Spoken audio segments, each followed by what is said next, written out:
You ask Tiger to calculate. This deals with linear inequalities with one unknown. The final result is x smaller than 5/4 smaller than 11/4. Let's solve it step by step. Group all constants on the right side of the inequality.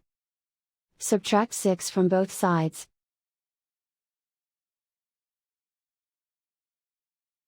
Simplify the arithmetic.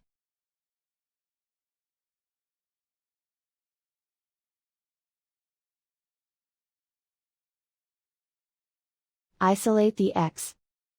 Divide both sides by -4. Whenever you multiply or divide by a negative, reverse the inequality sign.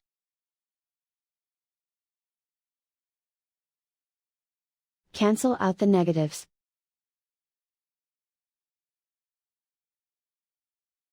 Simplify the fraction.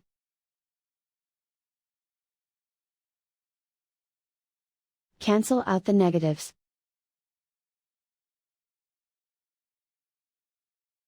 Plot the solution on a coordinate grid. And so the final result is x smaller than 5/4 smaller than 11/4.